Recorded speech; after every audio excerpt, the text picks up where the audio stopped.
A Igreja do Diabo, de Machado de Assis.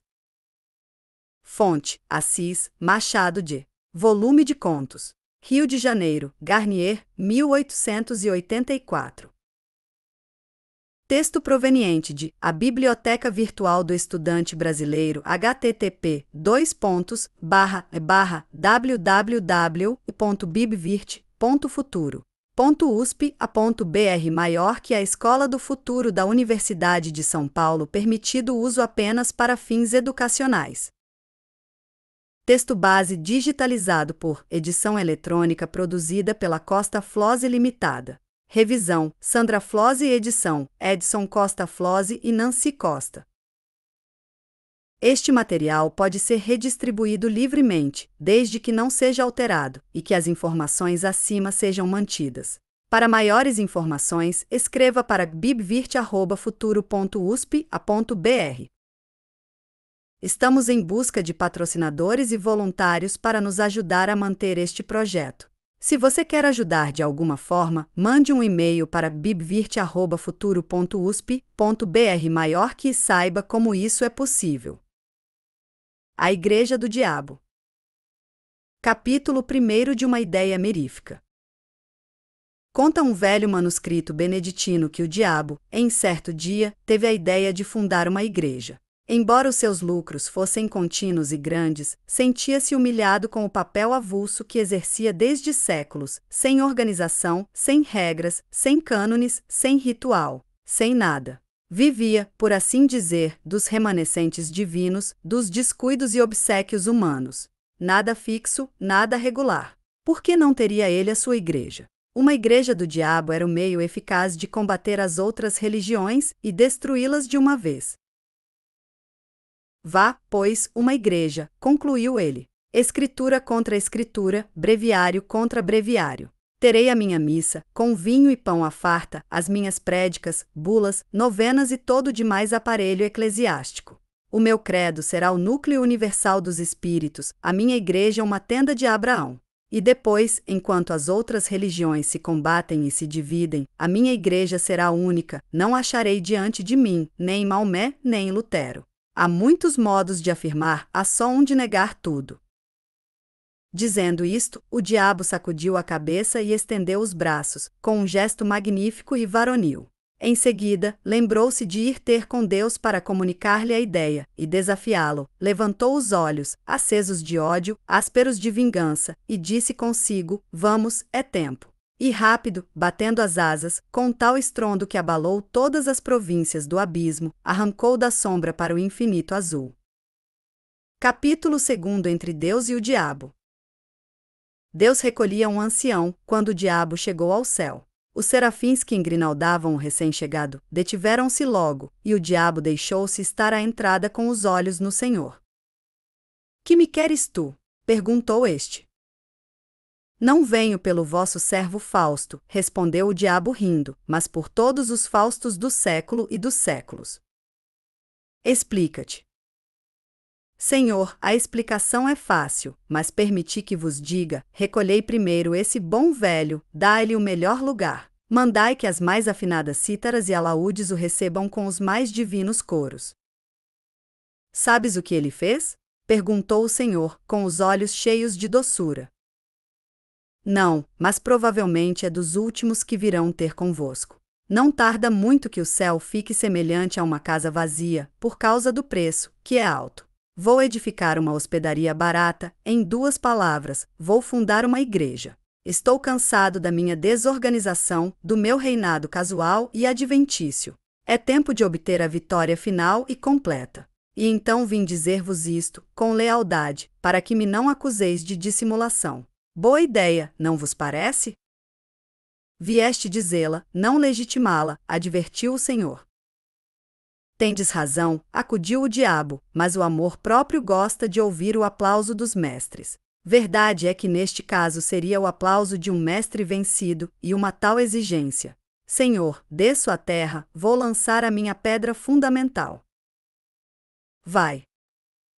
Quereis que venha anunciar-vos o remate da obra? Não é preciso, basta que me digas desde já por que motivo, cansado há tanto da tua desorganização, só agora pensaste em fundar uma igreja.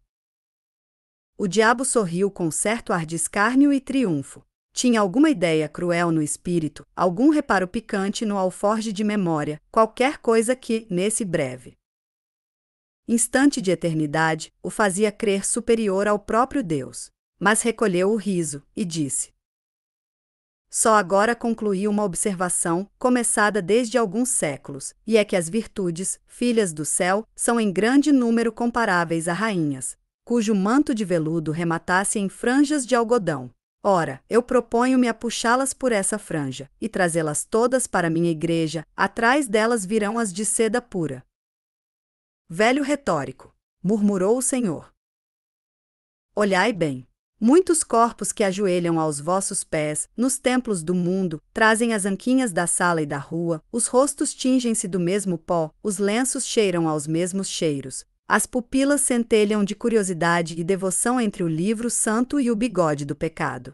Vede o ardor, a indiferença, ao menos, com que esse cavalheiro põe em letras públicas os benefícios que liberalmente espalha, ou sejam roupas ou botas, ou moedas, ou quaisquer dessas matérias necessárias à vida. Mas não quero parecer que me detenho em coisas miúdas, não falo, por exemplo, da placidez com que este juiz de irmandade, nas procissões, carrega piedosamente ao peito o vosso amor e uma comenda. Vou a negócios mais altos. Nisto os serafins agitaram as asas pesadas de fastio e sono. Miguel e Gabriel fitaram no Senhor um olhar de súplica. Deus interrompeu o diabo. Tu és vulgar, que é o pior que pode acontecer a um espírito da tua espécie, replicou-lhe o Senhor. Tudo o que dizes ou digas está dito e redito pelos moralistas do mundo.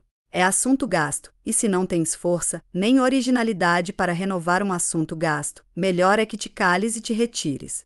Olha, todas as minhas legiões mostram no rosto os sinais vivos do tédio que lhes dás. Esse mesmo ancião parece enjoado, e sabes tu o que ele fez? Já vos disse que não. Depois de uma vida honesta, teve uma morte sublime. Colhido em um naufrágio, ia salvar-se numa tábua, mas viu um casal de noivos, na flor da vida, que se debatiam já com a morte. Deu-lhes a tábua de salvação e mergulhou na eternidade. Nenhum público, a água e o céu por cima. Onde achas aí a franja de algodão? Senhor, eu sou, como sabeis, o espírito que nega. Negas esta morte? Nego tudo. A misantropia pode tomar aspecto de caridade, deixar a vida aos outros, para um misantropo, é realmente aborrecê-los. Retórico e sutil, exclamou o Senhor. Vai, vai, funda a tua igreja, chama todas as virtudes, recolhe todas as franjas, convoca todos os homens. Mas, vai, vai. Debalde o diabo tentou proferir alguma coisa mais. Deus impusera-lhe silêncio, os serafins, a um sinal divino, encheram o céu com as harmonias de seus cânticos. O diabo sentiu, de repente, que se achava no ar, dobrou as asas e, como um raio, caiu na terra. Capítulo 3. A boa nova aos homens. Uma vez na terra, o diabo não perdeu um minuto. Deu-se pressa em enfiar a cogula beneditina, como hábito de boa fama, e entrou a espalhar uma doutrina nova e extraordinária, com uma voz que reboava nas entranhas do século. Ele prometia aos seus discípulos e fiéis as delícias da terra, todas as glórias, os deleites mais íntimos. Confessava que era o diabo, mas confessava-o para retificar a noção que os homens tinham dele e desmentir as histórias que a seu respeito contavam as velhas beatas. Sim, sou o diabo, repetia ele, não o diabo das noites sulfúreas, dos contos soníferos, terror das crianças, mas o diabo verdadeiro e único. O próprio gênio da natureza, a que se deu aquele nome para arredá-lo do coração dos homens. Vede-me gentil e airoso. Sou o vosso verdadeiro pai. Vamos lá, tomai daquele nome, inventado para meu desdouro, fazei dele um troféu e um lábaro, e eu vos darei tudo, tudo, tudo, tudo, tudo, tudo. Era assim que falava, a princípio, para excitar o entusiasmo, espertar os indiferentes, congregar, em suma, as multidões ao pé de si. E elas vieram, e logo que vieram, o diabo passou a definir a doutrina. A doutrina era a que podia ser na boca de um espírito de negação. Isso quanto à substância, porque, acerca da forma, era umas vezes sutil, outras cínica e deslavada. Clamava ele que as virtudes aceitas deviam ser substituídas por outras, que eram as naturais e legítimas. A soberba, a luxúria, a preguiça foram reabilitadas, e assim também a avareza, que declarou não ser mais do que a mãe da economia, com a diferença que a mãe era robusta, e a filha uma esgalgada. A ira tinha a melhor defesa na existência de Homero, sem o furor de Aquiles, não haveria a Ilíada. Musa, canta a cólera de Aquiles, filho de Peleu. O mesmo disse da gula, que produziu as melhores páginas de Rabelais, e muitos bons versos de Esope, virtude tão superior que ninguém se lembra das batalhas de Luculo. Mas das suas ceias, foi a gula que realmente o fez imortal. Mas, ainda pondo de lado essas razões de ordem literária ou histórica, para só mostrar o valor intrínseco daquela virtude, quem negaria que era muito melhor sentir na boca e no ventre os bons manjares, em grande cópia, do que os maus bocados ou a saliva do jejum? Pela sua parte, o diabo prometia substituir a vinha do Senhor, expressão metafórica, pela vinha do diabo, locução direta e verdadeira, pois não faltaria nunca aos seus com o fruto das mais belas cepas do mundo. Quanto à inveja, pregou friamente que era virtude principal, origem de propriedades infinitas, virtude preciosa, que chegava a suprir todas as outras, e ao próprio talento. As turbas corriam atrás dele entusiasmadas. O diabo incutia-lhes, a grandes golpes de eloquência, toda a nova ordem de coisas, trocando a noção delas, fazendo amar as perversas e detestar as sãs. Nada mais curioso, por exemplo, do que a definição que ele dava da fraude. Chamava-lhe o braço esquerdo do homem, o braço direito era a força, e concluía: muitos homens são canhotos, eis tudo. Ora, ele não exigia que todos fossem canhotos, não era exclusivista. Que uns fossem canhotos, outros destros, aceitava a todos, menos os que não fossem nada. A demonstração, porém, mais rigorosa e profunda, foi a da venalidade. Um casuísta do tempo chegou a confessar que era um monumento de lógica. A venalidade, disse o diabo, era o exercício de um direito superior a todos os direitos. Se tu podes vender a tua casa, o teu boi, o teu sapato, o teu chapéu, coisas que são tuas por uma razão jurídica e legal, mas que, em todo caso, estão fora de ti, como é que não podes vender a tua opinião, o teu voto, a tua palavra, a tua fé, coisas que são mais do que tuas, porque são a tua própria consciência, isto é, tu mesmo? Negá-lo é cair no absurdo e no contraditório, pois não há mulheres que vendem os cabelos? Não pode um homem vender uma parte do seu sangue para transfundi-lo a outro homem anêmico? E o sangue e os cabelos, partes físicas, terão um privilégio que se nega ao caráter, à porção moral do homem? Demonstrado assim o princípio, o diabo não se demorou em expor as vantagens de ordem temporal ou pecuniária. Depois, mostrou ainda que, à vista do preconceito social, conviria dissimular o exercício de um direito tão legítimo, o que era exercer ao mesmo tempo a venalidade e a hipocrisia, isto é, merecer duplicadamente. E descia e subia, examinava tudo, retificava tudo. Está claro que combateu o perdão das injúrias e outras máximas de brandura e cordialidade. Não proibiu formalmente a calúnia gratuita, mas induziu a exercê-la mediante retribuição, ou pecuniária, ou de outra espécie, nos casos, porém, em que ela fosse uma expansão imperiosa da força imaginativa, e nada mais, proibia receber nenhum salário, pois equivalia a fazer pagar a transpiração. Todas as formas de respeito foram condenadas por ele, como elementos possíveis de um certo decoro social e pessoal, salva, todavia, a única exceção do interesse. Mas essa mesma exceção foi logo eliminada, pela consideração de que o interesse, convertendo o respeito em simples adulação, era este o sentimento aplicado e não aquele. Para rematar a obra, entendeu o diabo que lhe cumpria cortar por toda a solidariedade humana. Com efeito, o amor do próximo era um obstáculo grave à nova instituição. Ele mostrou que essa regra era uma simples invenção de parasitas e negociantes insolváveis, não se devia dar ao próximo senão indiferença, em alguns casos, ódio ou desprezo. Chegou mesmo à demonstração de que a noção de próximo era errada, e citava esta frase de um padre de Nápoles, aquele fino e letrado Galliani, que escrevia a uma das marquesas do antigo regime: leve a breca o próximo. Não há próximo. A única hipótese em que ele permitia amar ao próximo era quando se tratasse de amar as damas alheias, porque essa espécie de amor tinha a particularidade de não ser outra coisa mais do que o amor do indivíduo a si mesmo. E como alguns discípulos achassem que uma tal explicação, por metafísica, escapava à compreensão das turbas, o diabo recorreu a um apólogo. 100 pessoas tomam ações de um banco, para as operações comuns, mas cada acionista não cuida realmente senão nos seus dividendos, é o que acontece aos adúlteros. Este apólogo foi incluído no livro da sabedoria. Capítulo 4. Franjas e franjas. A previsão do diabo verificou-se. Todas as virtudes cuja capa de veludo acabava em franja de algodão, uma vez puxadas pela franja, deitavam a capa às urtigas e vinham alistar-se na igreja nova. Atrás foram chegando as outras, e o tempo abençoou a instituição. A igreja fundara-se, a doutrina propagava-se, não havia uma região do globo que não a conhecesse, uma língua que não a traduzisse, uma raça que não a amasse.